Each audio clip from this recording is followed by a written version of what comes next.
Hi there, Sandy here. Welcome to another jewelry making video at my YouTube channel, keepsakecrafts.net. Today I'm going to be using a variety of materials, mosaic turquoise, leather chain, beads, to make a nice rustic necklace. So the first thing that you will need is some sort of donut pendant, and I have this mosaic turquoise. The mosaic just means it was in chips and then they assembled it all together.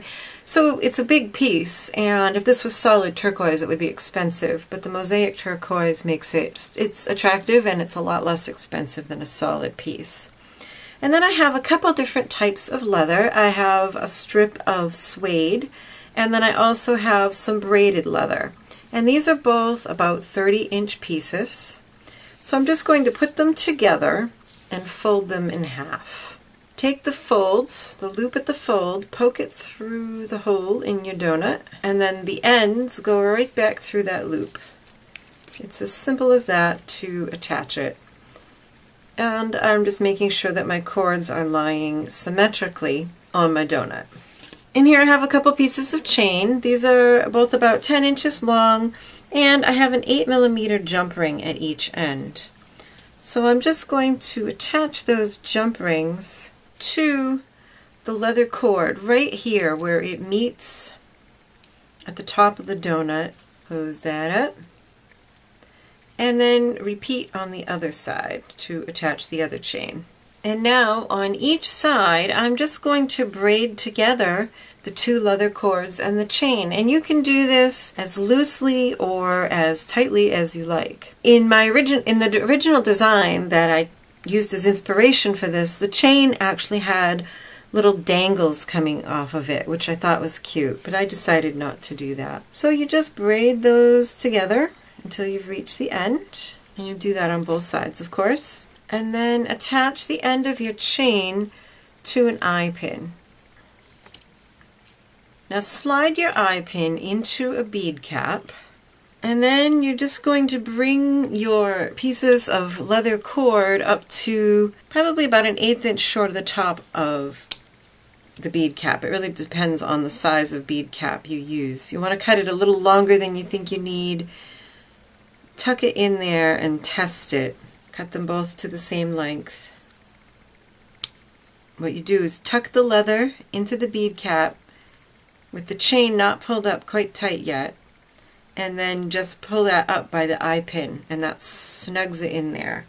And we're going to use some 2-part epoxy to glue everything into this bead cap once I get the other side done. The most important thing with 2-part epoxy is that you have equal amounts of each and that you mix them thoroughly. And then I'm just going to put a little dollop of the epoxy into the end cap. Put the ends of my leather in. Slide the eye pin in. And that just kind of pushes the leather right up into that end cap. And then repeat on the other side, and before your epoxy has a chance to dry, just use a wet wipe or a damp paper towel to clean up any excess epoxy glue. Now you really want to wait for these to dry completely before you do anything else. So all you'll need to do here is make either a simple loop or a wrapped loop, and then add a jump ring to one side and a clasp to the other to finish the ends of your necklace. And then for a really quick, nice finish on this side, this is optional, it's up to you, but I like dangles. I have another 10-inch piece of the suede cord, and I've made a nice big double knot in the end here.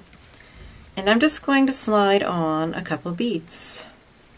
So I've got these kind of saucer-shaped beads, and then these wooden beads with some gold paint. And I've trimmed my cord to a nice sharp point. You can string on your beads after you put your loop on the pendant, but I just find it a little bit easier to do it now. So there's that one, and notice I had to trim this to a real long skinny point in order to get it through that bead.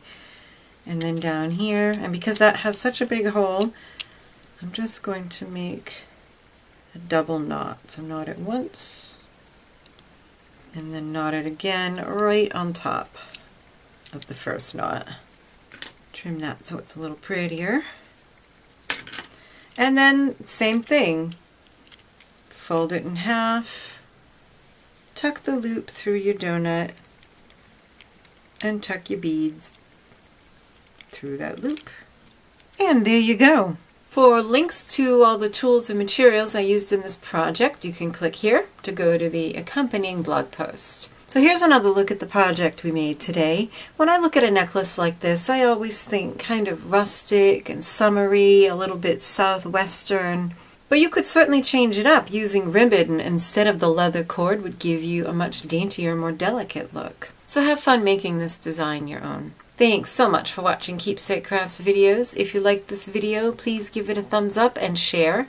And make sure to follow me on Facebook, Pinterest, Instagram, and my blog. If you haven't already subscribed to my YouTube channel, make sure you do. For 3 new videos every week, I upload on Mondays, Wednesdays, and Fridays.